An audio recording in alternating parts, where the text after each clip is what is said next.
African Financial Architecture for Development, NAFAD, which brings together African key regional players into a more organized and complementary ecosystem, becomes so important. Creating African champions that can support and at times drive Africa's leaders' infrastructure investment agenda. It's very important. Within this architecture, Africa 50 will play its role as the continent's leading equity house and project development champion, bringing our capabilities to bear where they're needed most. Please allow me to conclude, Your Excellency, ladies and gentlemen, with an important initiative aimed at supporting our continent's industrialization ambitions. Achieving our big continental industrialization ambition will require a significant increase in energy supply, with a more prominent role for natural gas as recognized by our partner, the International Energy Agency. I am therefore pleased to announce that, guided by several of our gas-producing shareholder countries and working alongside strategic partner institutions, Africa 50 plans to launch a large-scale midstream gas infrastructure investment platform. This platform, we can clap because it's gas. Gas is important for all of us. This platform will unlock Africa's domestic gas resources, expand reliable baseload power, support Africa's industrialization. This platform will provide energy for manufacturing, fertilizer production, mineral beneficiation, digital infrastructure, data centers across the continent.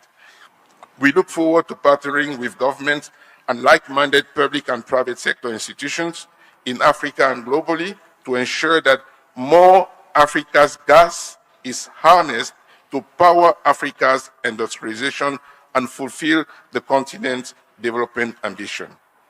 Your Excellency, distinguished ladies and gentlemen, the first decade of Africa 50 demonstrated that African-led institutions can deliver significant private investment in infrastructure. Our next decade will prove that Africa can deliver private investment in infrastructure at the speed and scale its future demands. We know how to do this. Let us make it happen. With your continued support, Africa 50 will help change the game, mobilizing African capital, crowding in global investment, and delivering the infrastructure that will power Africa's next generation of growth. The future is bright. Let us build it together. Thank you. I wish us a productive and successful forum. Thank you very much, Mr. Alain Ebobisse, for setting the tone for what will definitely be a productive two-day forum. Your Excellency, distinguished ladies and gentlemen, infrastructure has always been central to Africa's development agenda, and a few institutions have contributed more to advancing that vision than the African Development Bank Group. That mission has entered an important new chapter under the leadership of its president, who we are also honored to be the chairman of Africa 50. Ladies and gentlemen, please join me in welcoming Dr. Sidi Uta.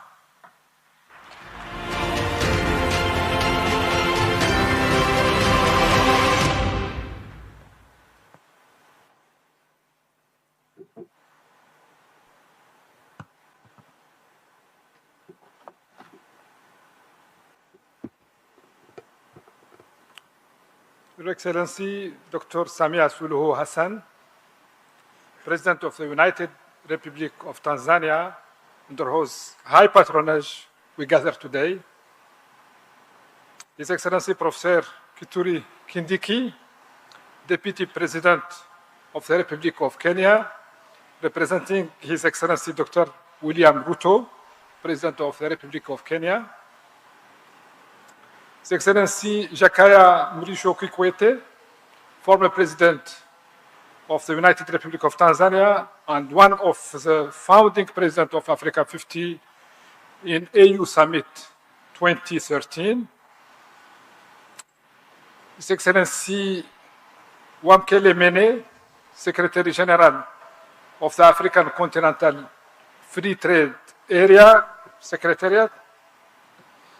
Honorable Carla Luvera, Minister of Finance of the Republic of Mozambique, representing His Excellency President Daniel Francisco Chapo, President of the Republic of Mozambique.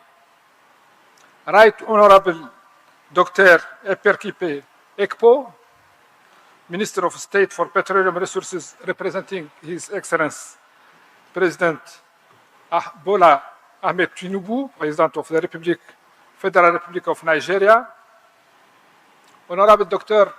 Elaji Abdurrahman Diouf, Minister of Energy and Petroleum, representing His Excellency Bassirou Diomaye Faye, President of the Republic of Senegal. Honorable Ambassador Kamis Musa Omar, Minister of Finance, United Republic of Tanzania, and other honorable ministers and deputy ministers here present. His Excellency Donald Kaberuka, former President of the African Development Bank and the father of Africa 50.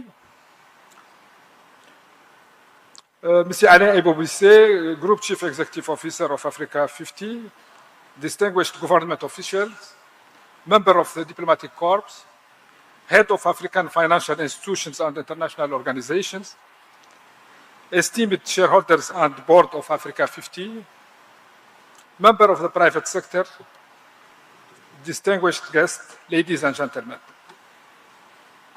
Karibu. It is a great honor to join you here in Dar es Salaam for the opening of the Infra for Africa Forum 2026 and Africa General Shareholders Meeting. Allow me first to express our sincere appreciation to Your Excellency, the President of the United Republic of Tanzania, for graciously hosting us. We are deeply grateful for your leadership and for the warm hospitality extended to delegates from across Africa and beyond.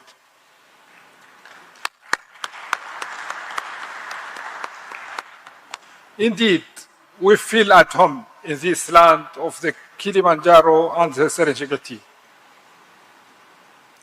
Distinguished ladies and gentlemen, your presence here reflects a shared belief that infrastructure remains a powerful driver for Africa's transformation, and that the continent's futures will increasingly be shaped by our ability to mobilize investment, strengthen partnership, and deliver at scale. Today is a special occasion for Africa 50. This year marks 10 years since Africa 50 began as a bold idea founded on the conviction that Africa needed an institution capable of accelerating infrastructure development by connecting capital, expertise, and projects. And so today, permit me to pay tribute to the vision and leadership of Dr. Donald Kaberuka, during whose tenure as President of the African Development Bank, the vision was birthed.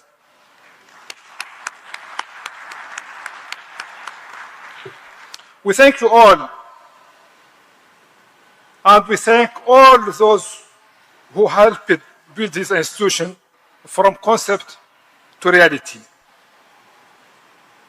Indeed, the theme, a decade of impact from vision to delivery, is appropriate. Over the last decade, Africa 50 has evolved into one of Africa's leading specialist infrastructure investors. Africa 50 now brings together 38 shareholders from 33 African countries with $1.2 billion in assets under management and a project value of $9 billion. This progress deserves recognition, but our purpose today is not merely to celebrate the first decade. It is to define the second decade. The first decade proved that African institutions can develop projects. mobilize investment, and deliver infrastructure. The second decade must be about scaling what works and accelerating the transformation of the continent. The global landscape is changing. Fiscal conditions are tighter. Public debt pressure have increased. Traditional development finance is evolving. Yet, Africa's infrastructure needs continue to grow. The African Development Bank Group estimates that Africa requires between 130 billion and 170 billion annually for infrastructure, leaving a financing gap of between 68 billion and 100 billion US dollar every year. Closing that gap will require more than external capital. It will require Africa to mobilize its own resources more effectively. Africa possesses an estimated 4 trillion in domestic institutional capital through pension funds, sovereign wealth funds, and insurance companies. Yet only a small share is invested in infrastructure. This is why the new African Financial Architecture for Development, NAFAD, matters. Its purpose is straightforward: to connect African saving to African transformation. This is not a slogan. It is a system, a platform. It is a new way of financing development at scale. Financing is not only also about availability, it is also about cost. Too often, perceptions of African risk continue to inflate borrowing costs and discourage investment in the continent. Infrastructure projects across the continent have repeatedly demonstrated resilience and strong repayment performance. Yet Africa continues to pay more for capital than fundamentals alone would suggest.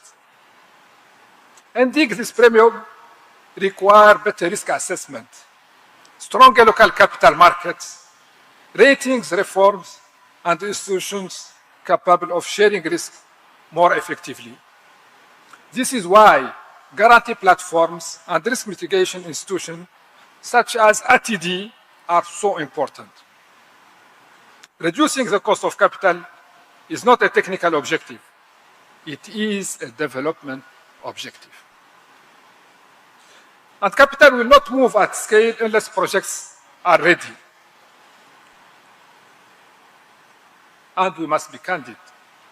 Too many opportunities still reach investors insufficiently prepared. Transaction timelines are sometimes too long. Regulatory processes are not always predictable. Bankability remains one of Africa's biggest infrastructure challenges. The African Continental Free Trade Area is one of Africa's greatest economic opportunities. But a single African market cannot function without world-class infrastructure. It requires energy, it requires transport corridors, it requires ports, it requires digital connectivity, and it requires skills. That is why the themes of this forum matters: unlocking Africa's gas potential, building Africa's digital backbone, scaling regional power pools and transmission networks, developing the future workforce, and strengthening interconnection across our continent. Africa's proven natural gas reserves amount to 7% of the world's stock. Managed wisely, these resources can help support industrialization, energy resilience, and long-term prosperity. These priorities are interconnected. Energy powers industry, digital infrastructure powers innovation, skills powers opportunity, and infrastructure powers integration. The African Development Bank Group has a central role to play in this agenda. Our strategic compass, the 4 cardinal points, provide a clear direction. Mobilizing Africa's financial resources, strengthening financial systems and institutions, harnessing demographic transformation, and investing in resilient infrastructure while unlocking greater value from Africa's natural resources. Together, the African Development Bank Group and Africa 50 can help build bankable pipelines, expand risk-sharing mechanisms with the support of ATD, and support asset recycling and mobilize capital at scale. This is how delivery becomes possible. Tanzania is a fitting place for this discussion. Since becoming a shareholder in Africa 50 in 2023, and thank you very much, Dr. President Samia Suluhu, Tanzania has demonstrated its commitment to leveraging infrastructure to drive economic transformation and regional integration. The partnership between Tanzania and Africa 50 reflects exactly the type of collaboration Africa needs more: of national ambition, growing private sector expertise, institutional capital, and disciplined execution, all working together.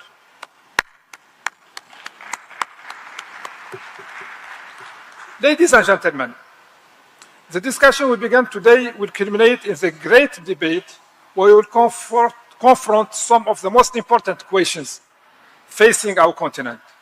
How will Africa finance infrastructure at scale? How will we build a new financing architecture? And how we will ensure that Africa's next decade is measured not by promises made, but by results achieved. Let us leave Dar es Salaam with more than shared ambition. Let us live with stronger partnership, clearer investment opportunities, and practical pathways to move projects forward. The true measure of success will be the investment mobilized, the project advanced, and the infrastructure delivered long after this forum concludes. Africa has the resources, Africa has the institutions, Africa has the talent and the entrepreneurial ambition. What is required now is bold leadership, stronger collaboration, and disciplined execution. Because Africa's next decade will not be defined by ambition alone, it will be defined by its ability to deliver.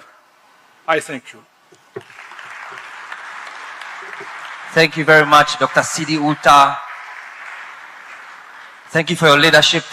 And clearly, there's a lot more that we need to do in African infrastructure. And hopefully, by the time that we are done here, we would have found most of the solutions to help and make this come to pass. I'd like now to invite on stage Abby Chams as we still celebrate the 10-year anniversary of Africa 50.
kosharo,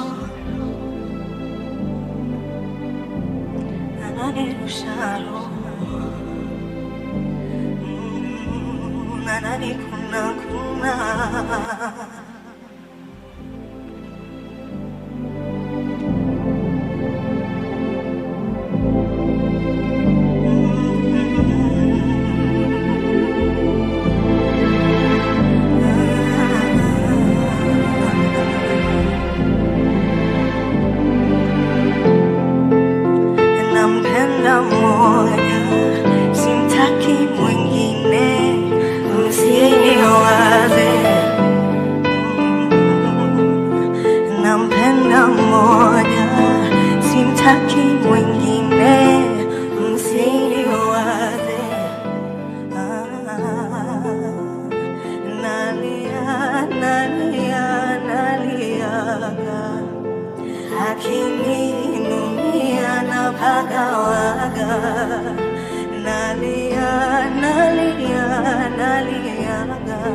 Hivi ukundo wanaitaka kupendana, siwezi kula bila ukijana. Hivi haya ndo mapenzi, siwezi kula bila ukijana.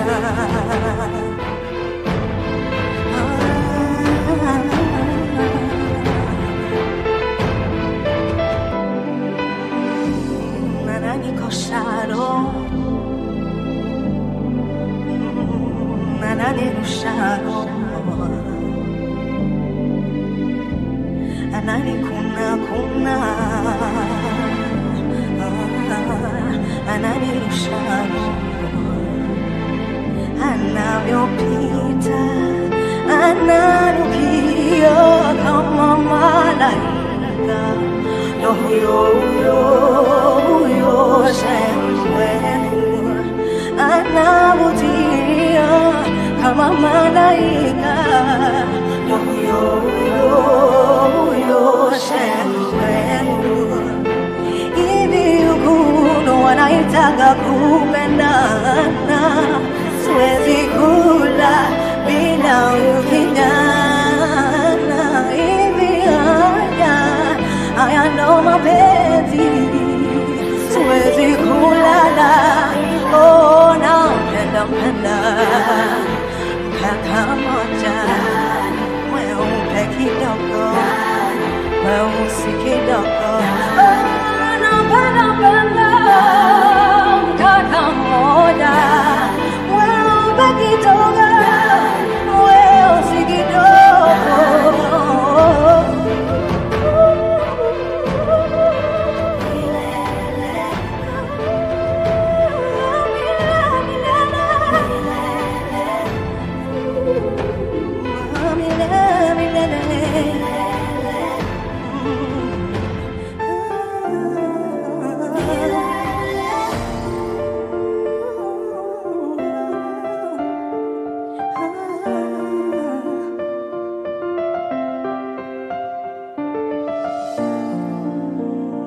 From the first day tulipokutana,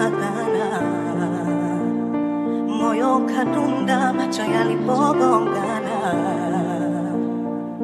hapo tukapeana namba.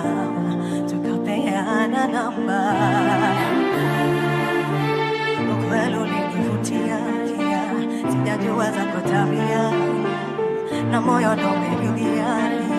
Ila nina imani una upendo, ishi nami, baki nami, naima forever wewe nami. Mitihani, changamoto tuzishinde milele. Ishi nami, baki nami, naima forever wewe nami. Mitihani, changamoto tuzishinde milele. Penzi letu liweno,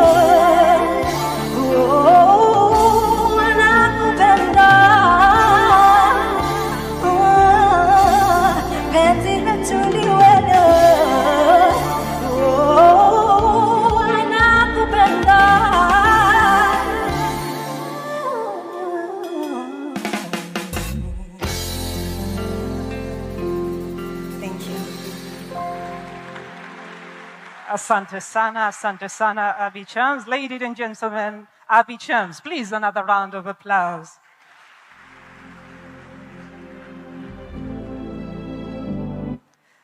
It is now my great honor to invite Honorable Ambassador Hamis Musa Omar, our Minister of Finance, to deliver his remarks. Minister of Finance, karibu.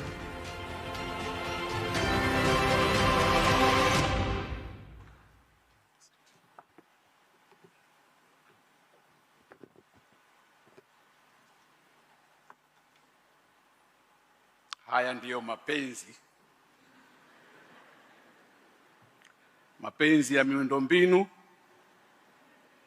bandari, barabara, viwanja vya ndege, mapenzi ya nchi zetu Tanzania, mapenzi ya bara letu Afrika. Jamhuri ya Muungano wa Tanzania, kazi na utu. Your Excellency, Dr. Samia Suluhu Hassan, President of the United Republic of Tanzania, allow me to lean on the already established protocol, but perhaps I should also add recognition of the Chairman of the Standing Parliamentary Committee for the Budget, Honorable Mashimbandaki, and also our host, Honorable Albert Shalamila, the Regional Commissioner for Dar es Salaam. It is my distinct honor to welcome you all to the 2026 Infra for Africa Forum on the sidelines of the Africa 50 General Shareholders Meeting, which will be held here in Dar es Salaam tomorrow. Your Excellency, with your permission, and on behalf of the Ministry of Tanzania's Ministry of Finance, and on my capacity as the host governor of Africa 50, representing the United Republic of Tanzania, allow me to extend my warmest greetings to all the delegates who have traveled across Africa and beyond to participate in this important continental gathering. Their participation in these fora reflects our shared commitment to accelerating Africa's infrastructure transformation and strengthening partnerships that will shape the continent's future.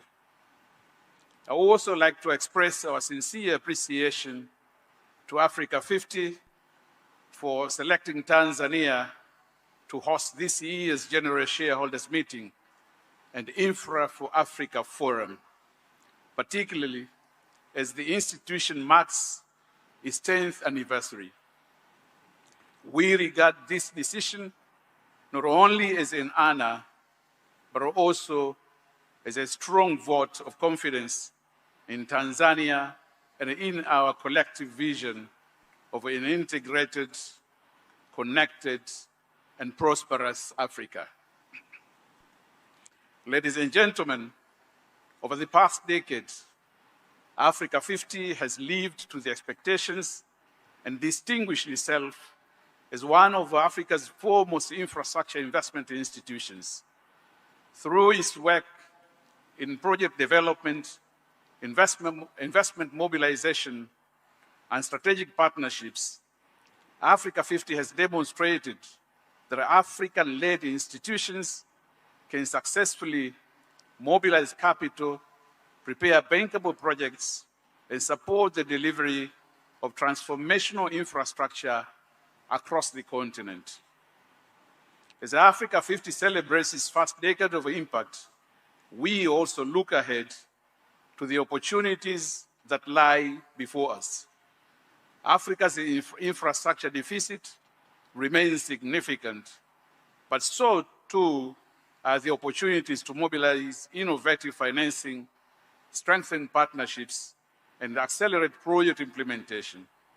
The next decade must therefore be defined not only by ambition, but also by delivery. That's why the theme of this year's forum, a decade of economic impact from ambition to delivery, is therefore both timely and appropriate. It reminds us that sustainable development is achieved not simply through vision, but through effective collaboration among governments, development finance institutions, investors, and the private sector. It is these partnerships that transform ideas into bankable projects and projects into lasting economic opportunities for our people. Excellencies, ladies and gentlemen, for Tanzania, infrastructure development remains one of the key pillars of our National Development Agenda, the Vision 2050. We recognize that modern transport networks, reliable energy systems, digital connectivity, and efficient logistics hubs are essential to promoting industrialization, facilitating trade, and improving the livelihoods for our Wananchi. Recognizing our common ambition in advancing these objectives across the continent, Tanzania became a shareholder of Africa 50 in 2023 under your guidance and leadership, Your Excellency. This decision reflected our confidence in Africa 50's innovative approach to project preparation, investment mobilization, and the promotion of sustainable infrastructure development. We remain committed to strengthening this partnership in pursuit of our shared development aspirations. Excellencies, ladies and gentlemen, over the next 2 days, this forum will provide an important platform for governments, investors, development finance institutions, infrastructure developers, and business leaders to exchange ideas, forge strategic partnerships, and identify practical solutions to Africa's infrastructure financing needs. It is our sincere expectation that discussions taking place here in Dar es Salaam will generate concrete outcomes through new partnerships, increased investment, innovative financing solutions, and bankable infrastructure project proposals that will contribute meaningfully to Africa's sustainable economic transformation. Ladies and gentlemen, we are particularly honored that this opening ceremony is graced by Her Excellency Dr. Samia Suluhu Hassan, President of the United Republic of Tanzania. Since assuming office, Her Excellency has continued to champion an ambitious agenda of economic transformation anchored on strategic infrastructure investment, regional integration, private sector participation, and an improved investment climate. Under her leadership, Tanzania has continued to strengthen its partnerships with regional and international institutions while creating an enabling environment for investment and sustainable economic growth. Her presence here today underscores the importance that the government of Tanzania attaches to infrastructure as a catalyst for economic growth, regional connectivity, and shared prosperity across Africa. Your Excellency, allow me, on behalf of the participants gathered here this morning, to express our profound gratitude to you for graciously accepting to preside over this opening ceremony despite your demanding national schedule. Your presence greatly honors this forum and inspires our collective commitment to advancing Africa's infrastructure agenda. Your Excellency, it is now my singular honor and privilege to invite you to deliver your keynote address and officially open the 2026 Infra for Africa Forum.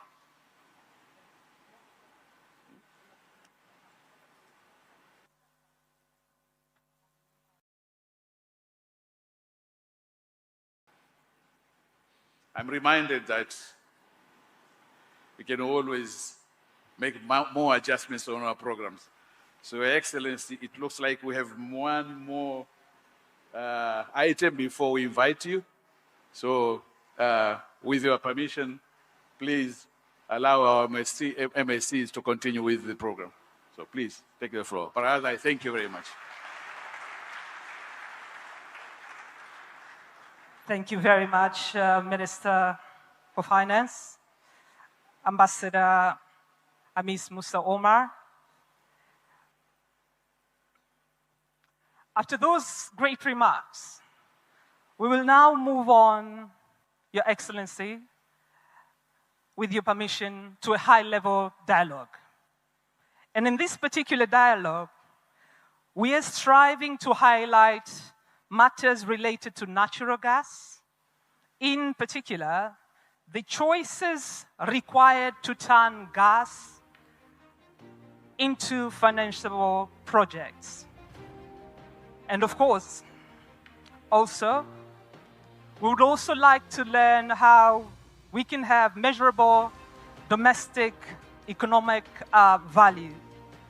And to lead us in this dialogue, Your Excellency, allow me to call on the stage, first, His Excellency Wamkele Mene, Secretary General of the Africa Continental Free Trade Area. Please take your seat. Yes, from there. Thank you. Then we have Honorable Carla Louveira, Minister of Finance of the Republic of Mozambique.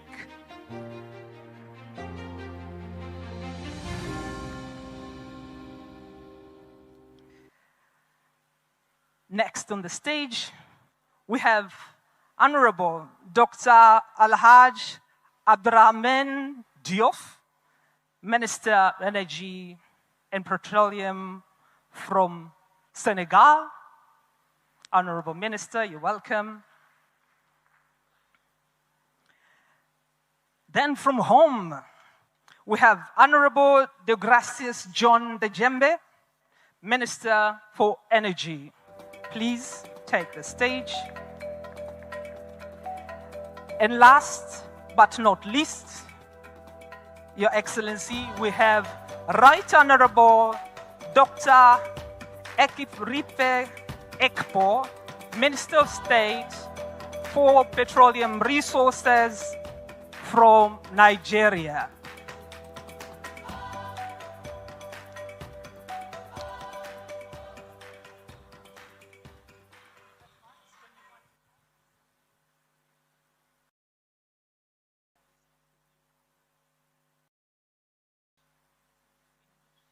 Okay. And I will start with her. The honor is all ours to have Carla from Mozambique, and she has informed me she will speak in English. Coming from Mozambique, you have vast resources. And I'm sure the audience in the room, when I introduced this high-level panel, I highlighted we will focus on natural resources. It will be good for you to highlight how should other gas-producing countries balance export revenue with reliable supply of domestic power and industry needs. Welcome. Thank you. I would like to start, first of all, on behalf of the President of the Republic of Mozambique, Daniel Francisco Chapo, by congratulating Her Excellencies Dr. Samia Suluhu Hassan, the President of the Republic United of Tanzania, for convening this very important forum and also for inviting Mozambique to attend this forum, which I would like to thank you. We have starting by saying that we are here, gathered here, at a decisive moment for the future of our continent as Africa seeks to achieve universal access to electricity, accelerate its industrialization, strengthen its competitiveness, and secure prosperity for present and future generations. And we would like to also start by highlighting the theme gathering for all of us in this particular forum, which is very relevant since decades. Africa is being recognized for its abundance of natural resource. Nevertheless, these resources have often been exported in their raw material, while the continent has continued to import high-value manufactured goods at considerable costs. And today, we have to inform that Africa accounts for only with 1.6% of industrial goods traded at global markets. And this pattern must to change. It's why we believe this forum is very important, since the true wealth of our resource lies not only in their extraction, but above all, in our capacity to add value, to create also jobs, develop skills, drive innovation, and achieve the structural transformation of our economy. Regarding the question particularly addressed to Mozambique, it is important to say that Mozambique energy sector, with its vast potential in renewable energy, natural gas, and critical minerals, represent one of the Mozambique's greatest opportunities available to accelerate industrialization.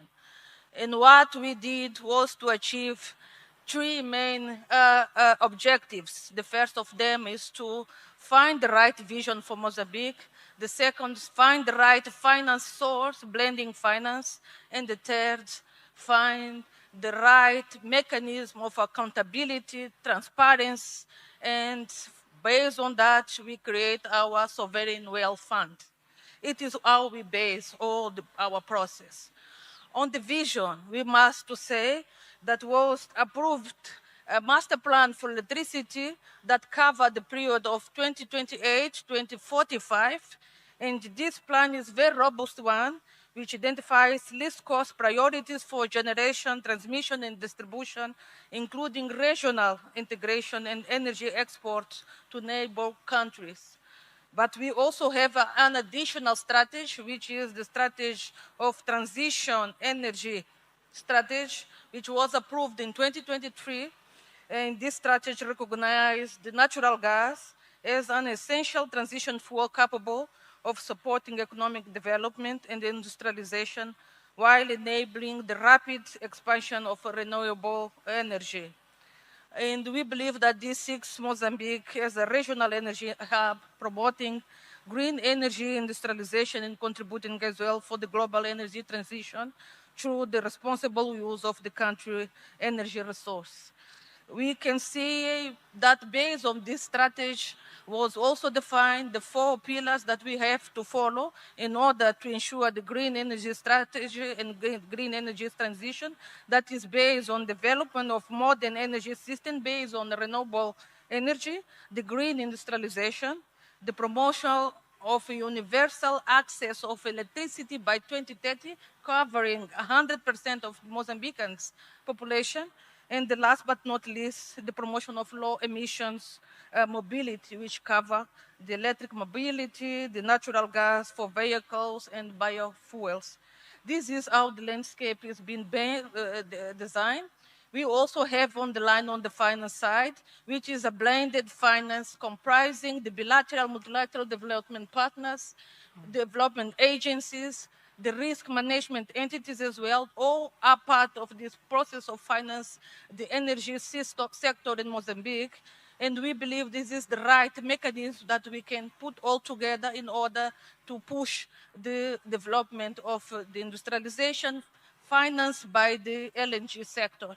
And the last but not least pillar is on the accountability and the transparency, where we create a very clear mechanism based on our sovereign wealth fund, which also was based on the very clear, we can say, the committee for supervision that was created by the parliament side. We also have the investment committee, which is reporting to the government side. And all of this is being based on the implementation of our sovereign wealth fund, which is based on the central bank, But based on the very clear fiscal rule that was approved by law, it is clear that 40% of the LNG revenues go to the fund and 60% is using to finance the budget for industrialization. So it's how we are organized. Thank you very much. We see what Mozambique is doing. You were able to do that with a vision, and then you planned your finance, and towards the end, you say, with accountability, we are able to do that. Please, a round of applause to Honorable Clara. Allow me now to move to Nigeria.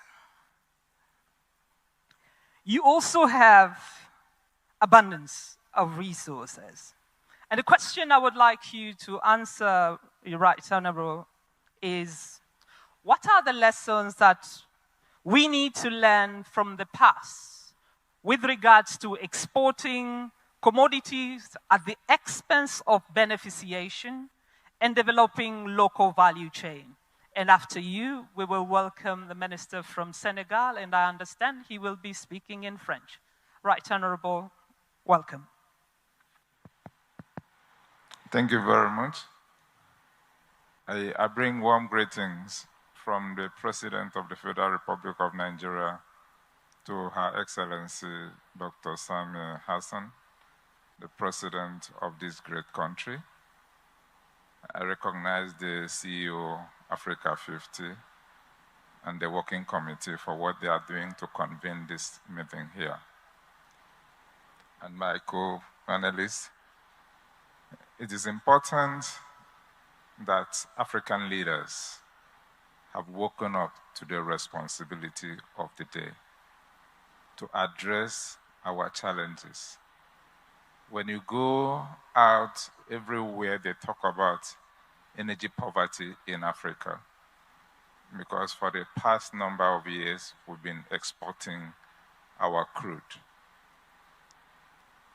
So today, I think we've come to realize the fact that we need to come back home and develop our country so that when our leaders get out of this continent, they will not face with the issue of over 600 million Africans are lacking access to electricity.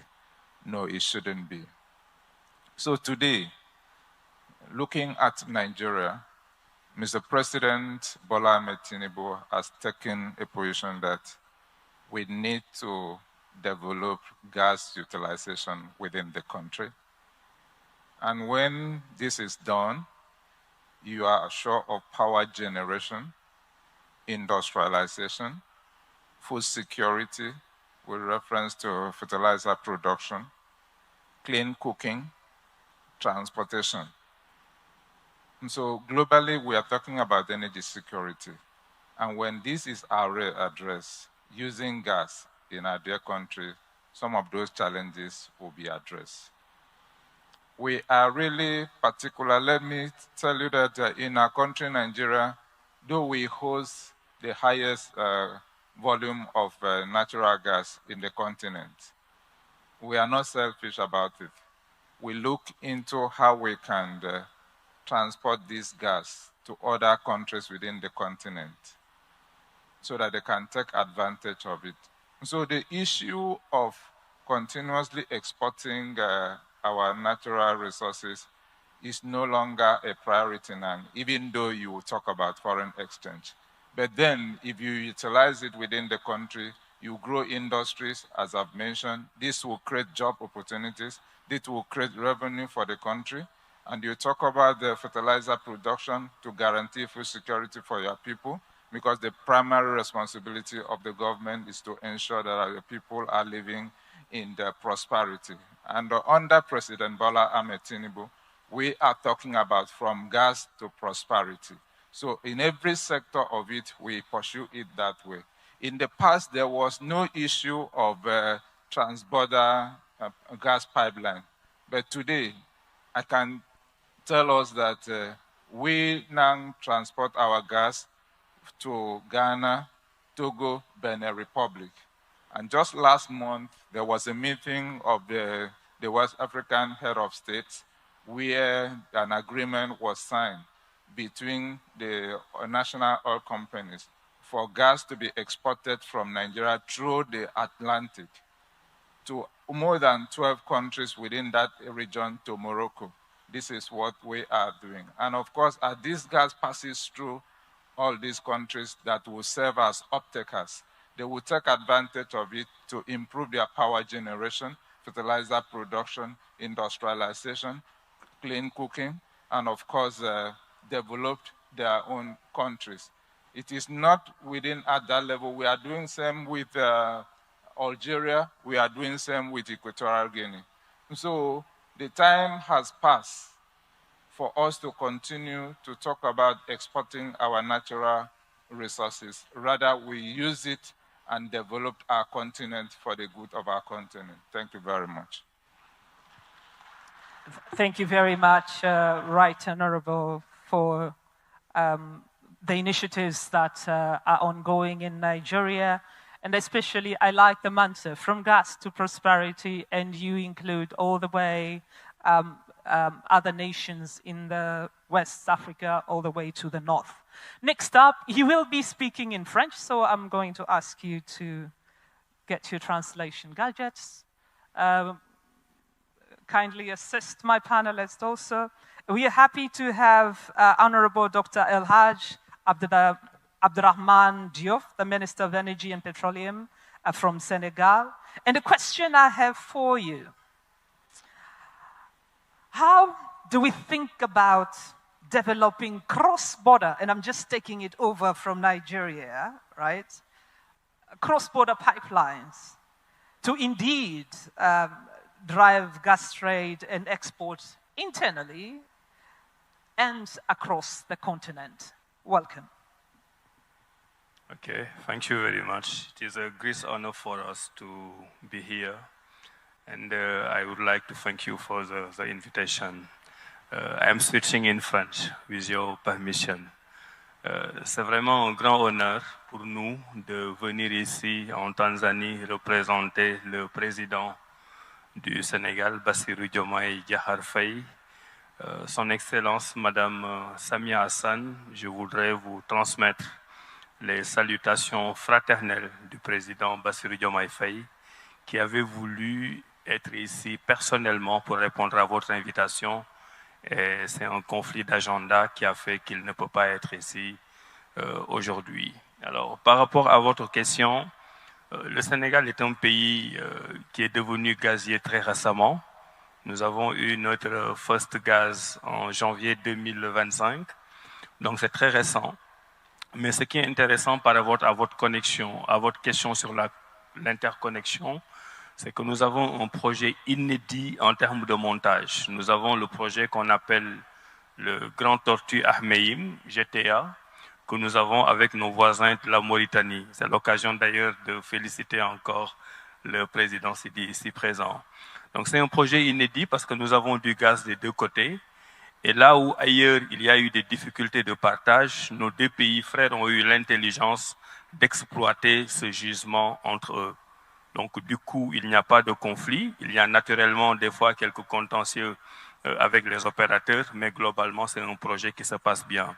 Mais globalement, en termes d'énergie et d'électrification au Sénégal, nous avons pratiquement les mêmes problèmes que les autres pays africains.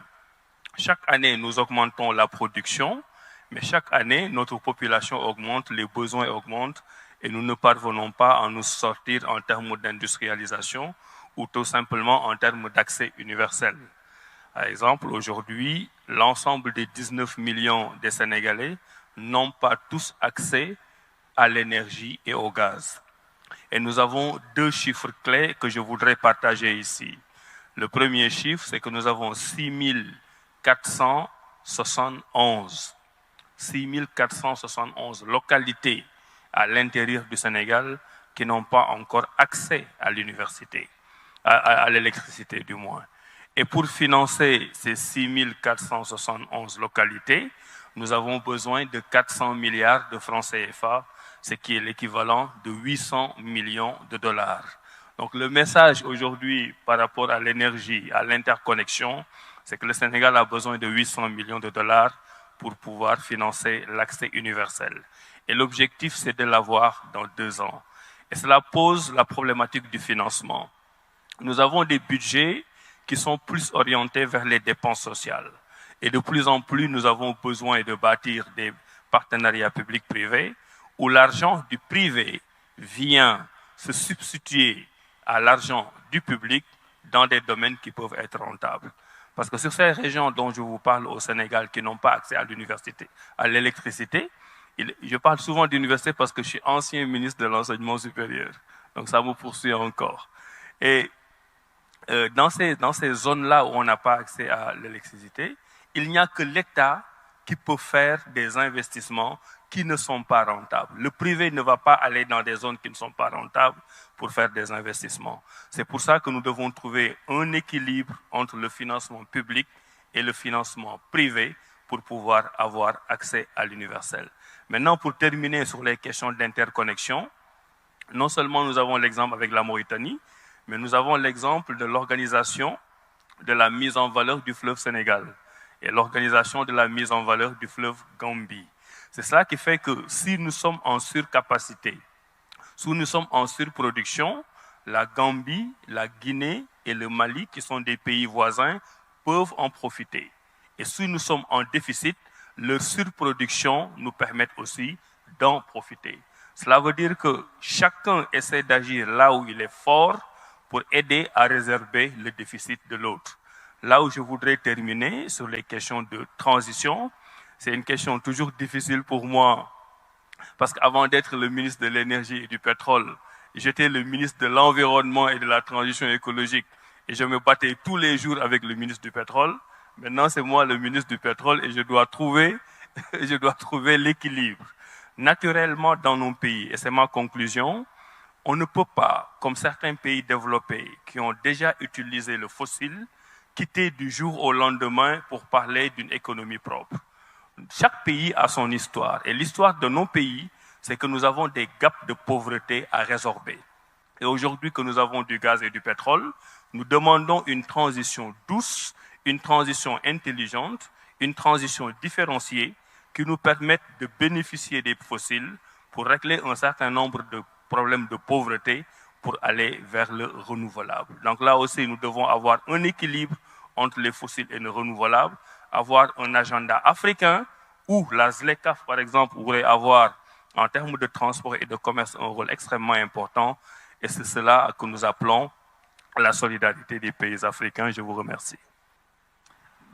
Thank you very much for sharing the initiatives that are ongoing in Senegal.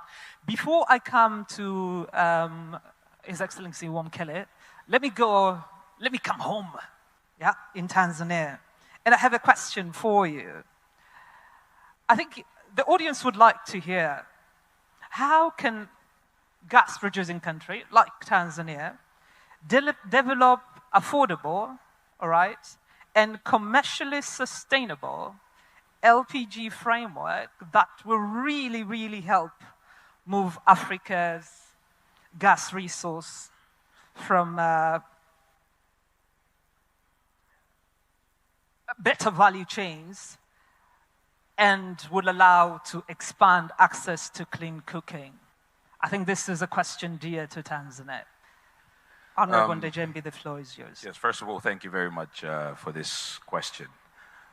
It is well stated that almost 2.1 billion people globally do not have access to clean cooking.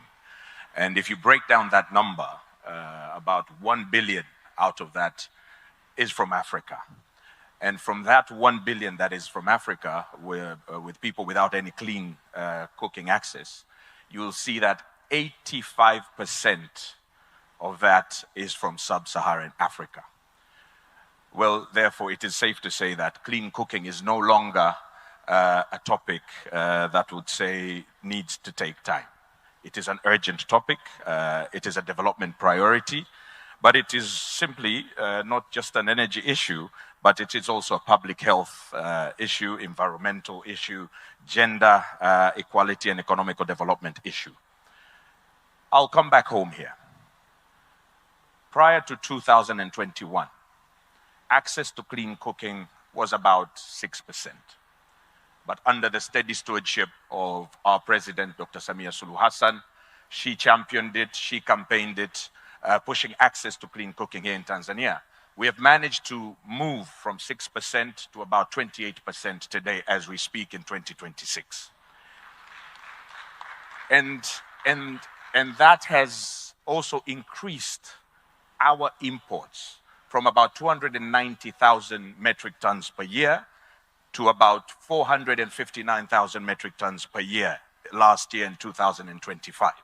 So you see, we have made steps.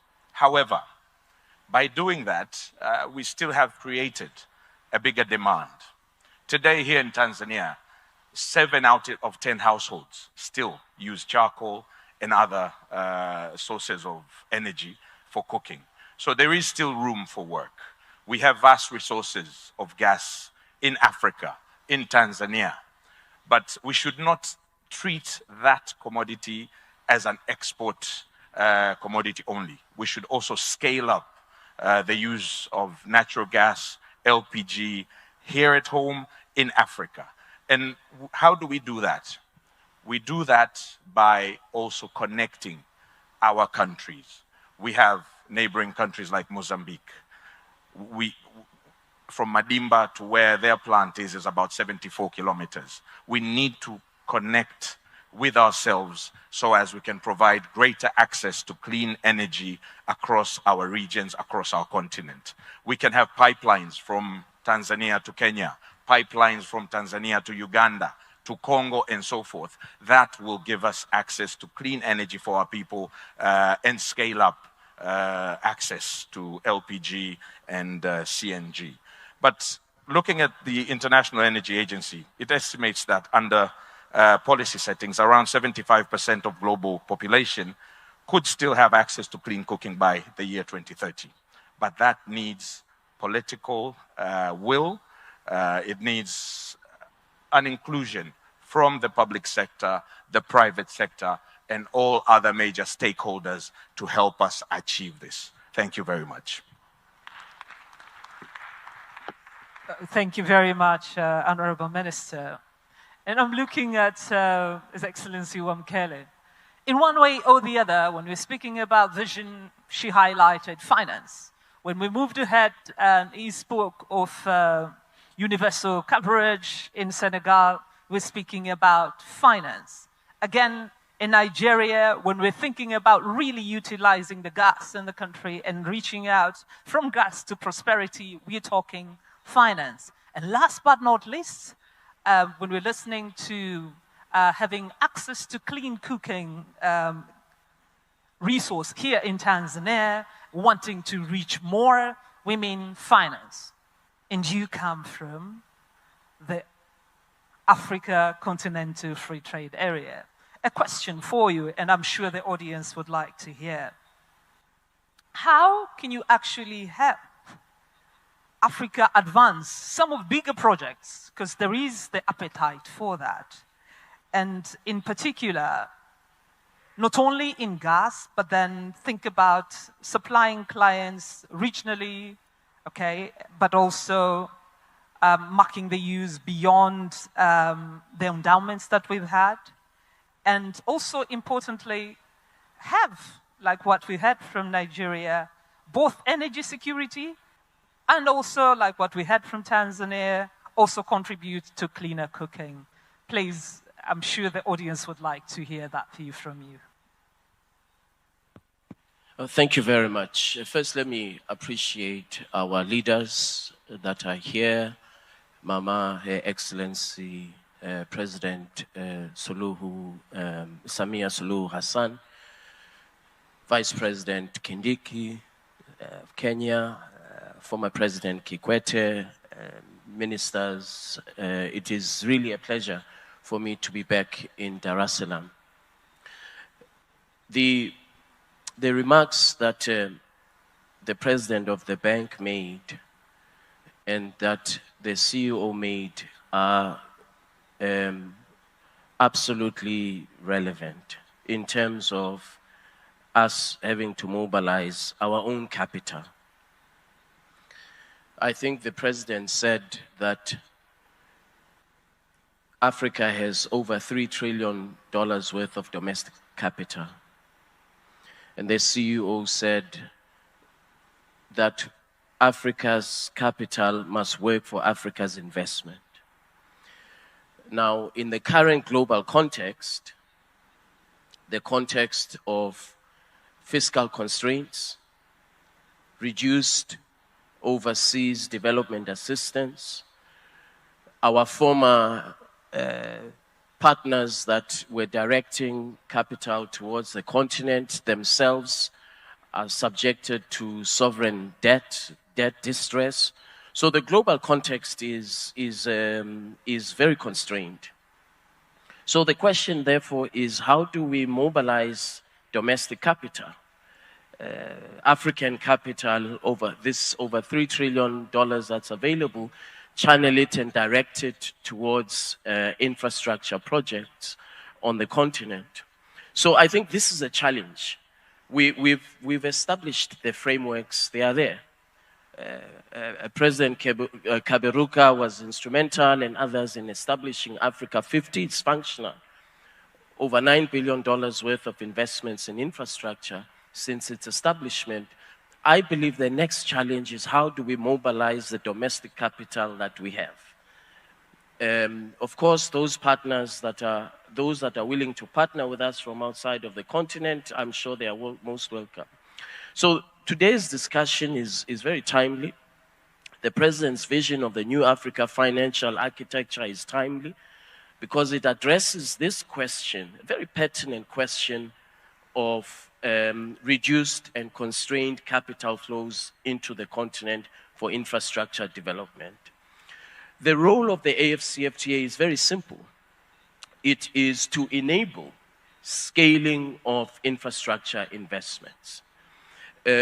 So, for example, here in Tanzania, the country produces over 170 million cubic meters of gas annually from Songo and other places. We've heard Mozambique producing gas.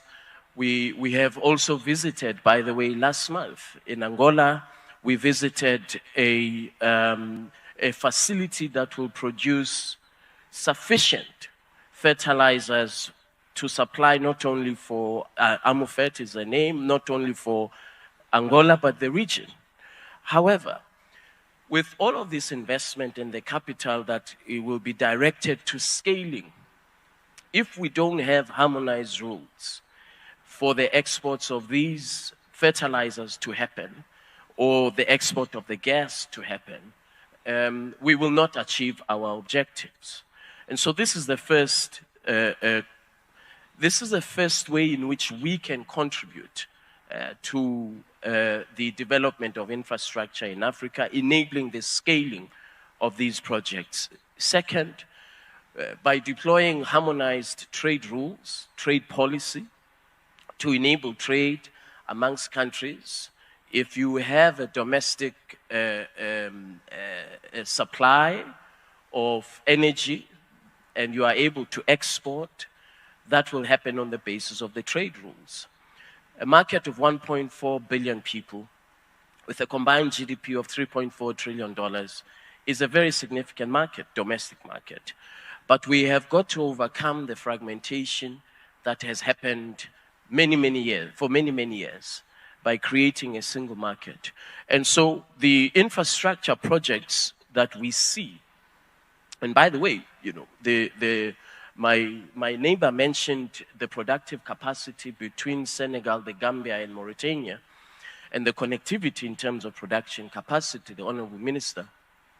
I drove from the Gambia, Banjul, to Dakar. And there is a bridge, Senegambia Bridge, which was financed by Africa 50, completely transformed the trade ecosystem of the two countries, particularly the neighboring cities, smallholder farmers, informal traders. That infrastructure investment not only reduced the cost of trade, the cost of doing business, But it also addressed this issue of inclusivity, where we have now smallholder farmers that are active participants of driving the economic ecosystem of that region. So we have examples where infrastructure development does indeed have a direct impact on people's lives, including the matters that the Honorable Minister of Tanzania raised on clean cooking. And I want to congratulate Mama for her leadership, because she raised this matter in the African Union. It is now one of the projects of the African Union that the entire continent is focusing on through her leadership. And we were here last year for the Clean Cooking Summit that Mama hosted with AFDB. So for us, our role is very simple. Deploy the trade rules to enable scaling of infrastructure investment, create the investor confidence by applying the rules, deploy the trade policy instruments to enable the investments and the production at domestic level to be exported outside of the country that has access capacity. Thank you very much. Please, a round of applause to Wamkele. Thank you, Your Excellency. Now, 1 minute or less, preferably, I would like to hear from this high-level panel, by 2030, it's not very far, but it would be good to let the audience know, what is that one measurable outcome that would really demonstrate that we do have a gas strategy and we will really deliver that? I know most of you touched on it in one way or the other. One sentence. If you have that one sentence, that would be good. If you don't, it's also okay. And I will start all the way from Nigeria, come to Tanzania, Senegal, and I will finish with Mozambique. Karim. Thank you very much once again, Your Excellency, distinguished ladies and gentlemen. It's fantastic, and from what my brother from Tanzania mentioned, LPG. In Nigeria, under the directive of Mr. President Bola Ahmed Tinubu, we are to move 5 million homes from utilization of charcoal and all those heavy emission sources to clean cooking by 2030.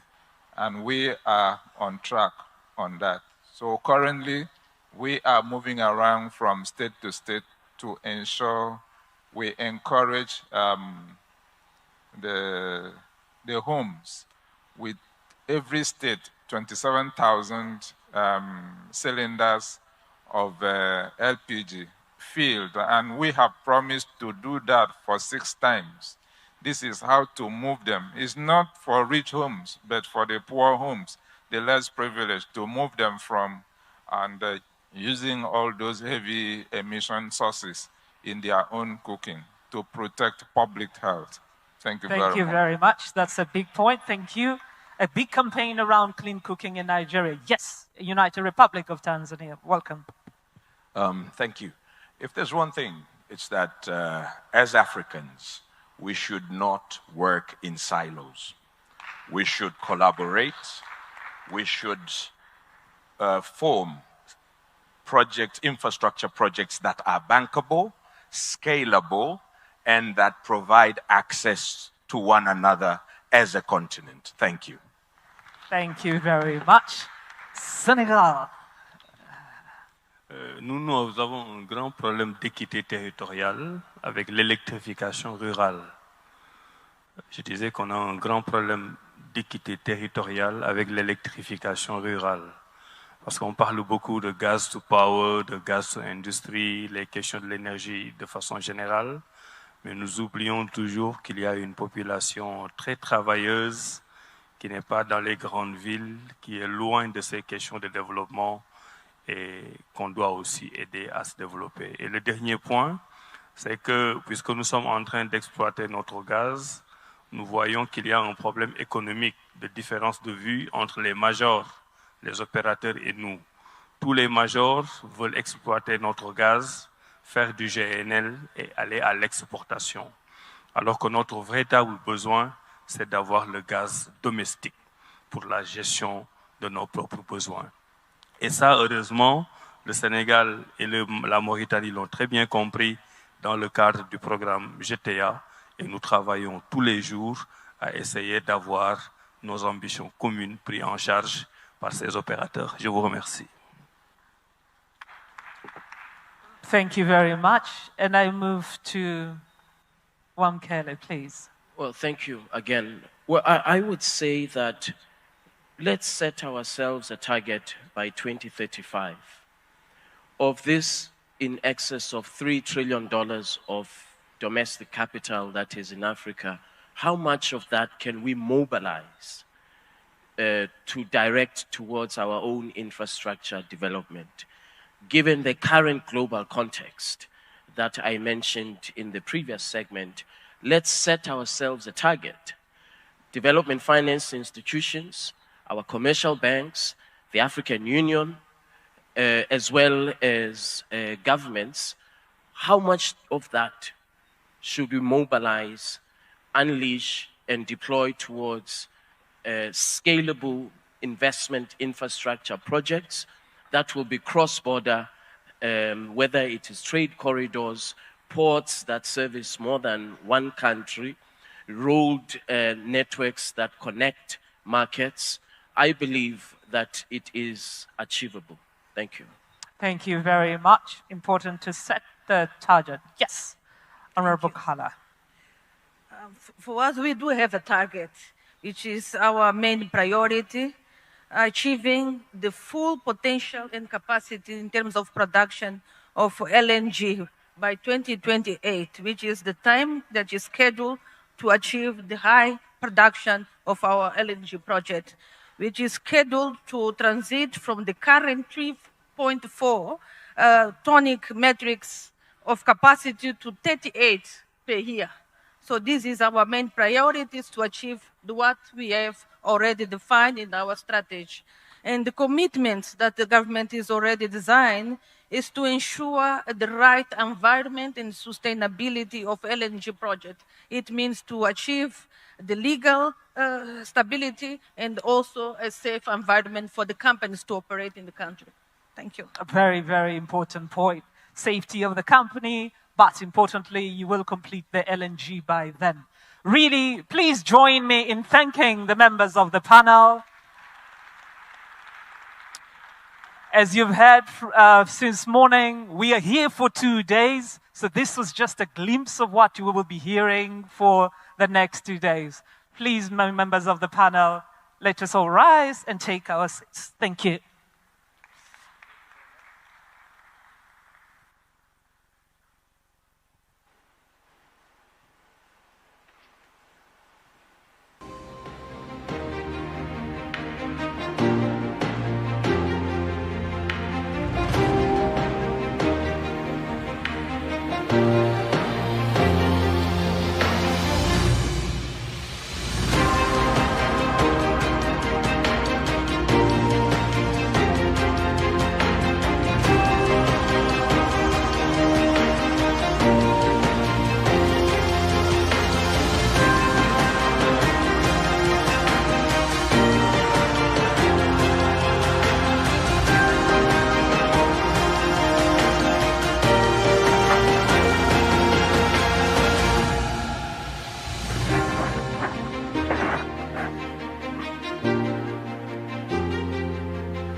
Every industrial revolution has been powered by one thing: reliable energy.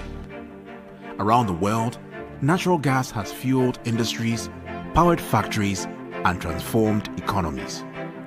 Today, Africa faces a dual energy challenge: closing the access gap and powering industrial growth. Africa has the resources to industrialize, but needs the energy infrastructure. More than 600 million people lack access to electricity, and nearly 1 billion lack clean cooking. Reliable, affordable energy is essential for farms, factories, mines, logistics hubs, data centers, and industrial corridors. Unlocking this potential requires the missing link: midstream infrastructure.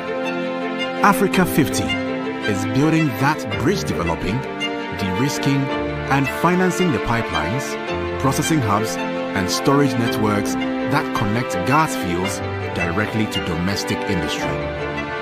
This is how Africa moves beyond exporting raw materials. By expanding midstream capacity, we turn gas corridors into industrial hubs, creating jobs, boosting trade, and securing the continent's energy future. The bridge between gas resources and industrial growth requires the right partner.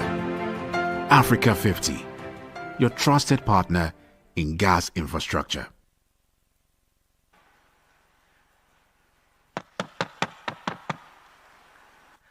Your Excellency, with your permission, it is now my honor to invite Your Excellency Professor Kithure Kindiki, Deputy President of the Republic of Kenya, to deliver his remarks.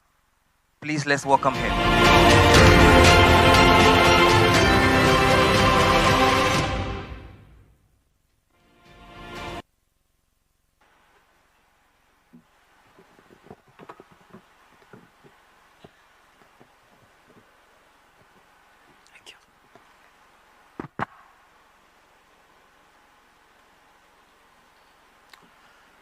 Mheshimiwa Dr. Samia Suluhu Hassan, Rais wa Muungano wa Jamhuri ya Muungano wa Tanzania,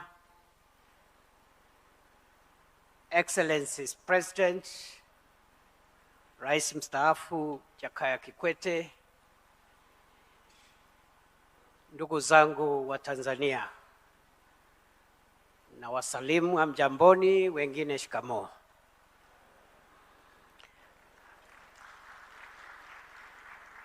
Madam President, I bring you greetings from your brother and counterpart, President William Ruto of Kenya, whom I'm representing here today. And I come here to do a very simple task. I've been asked to discuss Kenya's experience with large-scale energy infrastructure projects, the lessons we've learned.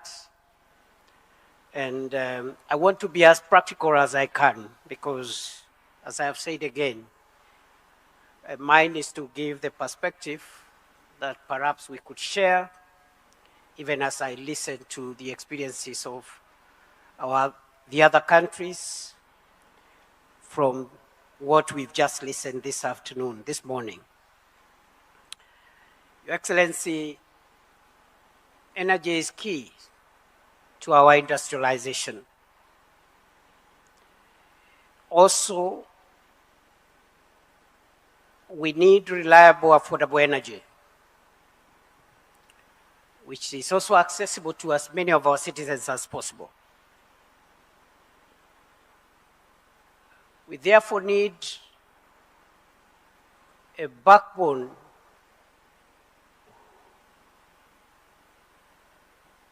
a source of energy and enough infrastructure to convey that energy to reach people's homes and to power industries. I don't want to repeat the statistics that have been given about the potential, the energy potential in our continent, including potential on natural gas. We have adequate, significant stocks of natural gas spread across our continent from Nigeria, Senegal, Algeria, Mozambique, Tanzania, and many more other countries, I believe. But the challenge we have is how to provide major energy infrastructure projects, which normally take a lot of time, are costly, to be able to industrialize. Many scholars and policymakers have cited the fact that Africa's arable land, mineral wealth, including natural gas, a good population, as drivers of Africa's future. The only thing I want to add, even as I go into energy projects, is that Africa needs to build confidence in itself.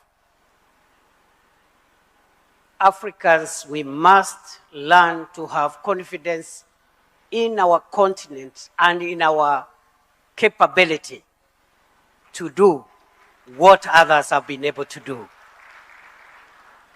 Therefore, Your Excellency, for us,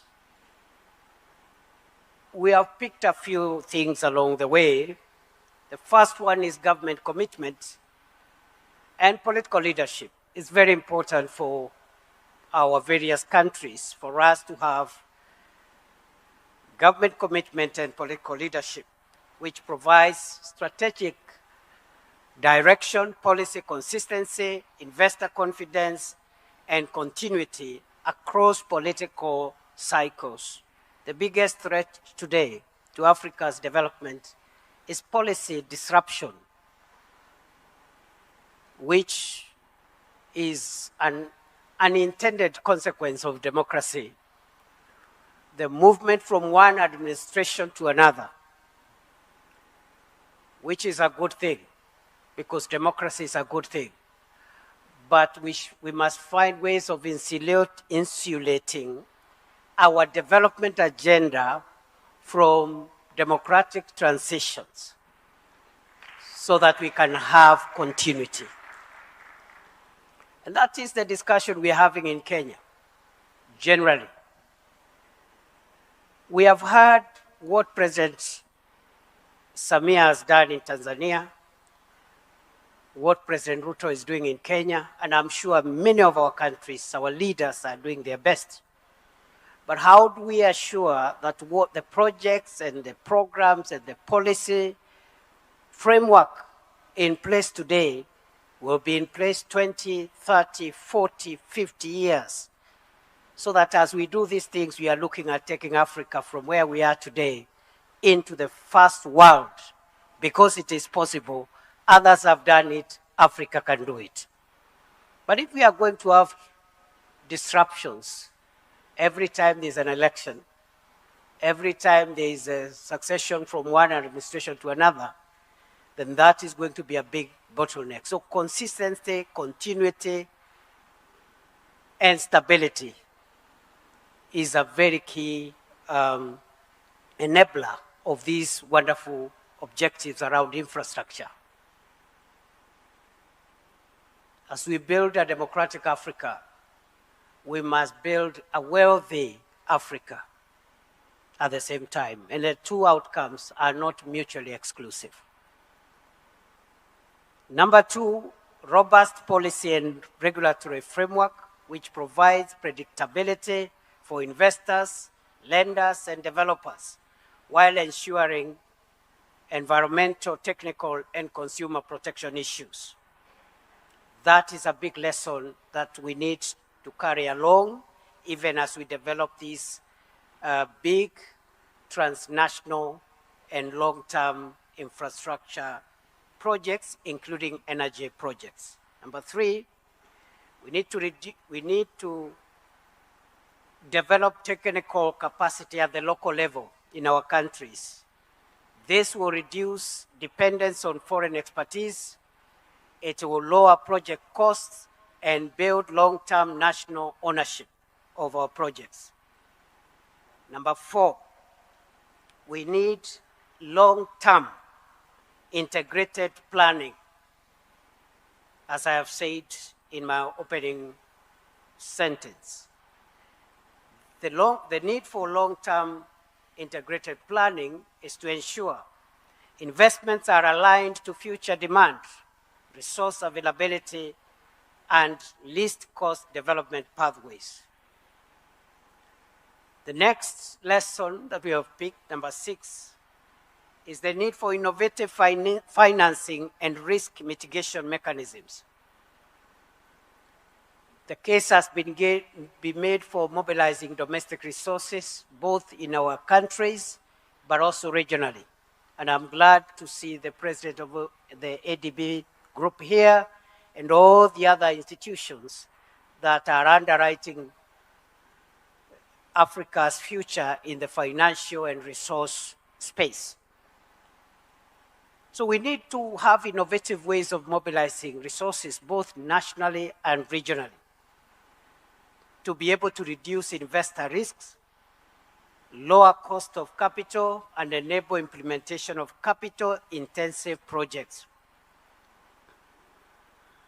What we are doing in Kenya, we've just put in place the National Infrastructure Fund, where we are mobilizing resources from the stock market by selling off part of the stakes that government owns in government-owned entities, mobilizing and using that capital to crowd in private sector financing and bring on board financial institutions, pension funds, and everybody else, including the regional financial institutions, which are represented here today.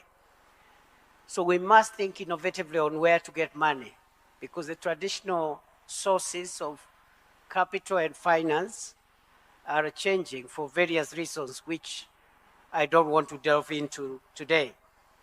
Number 7, and it is linked to number 6, is private sector participation, involving the private sector so that we can mobilize capital, but also technology, and create operational efficiency while reducing pressure on our public resources that we have by collecting taxes from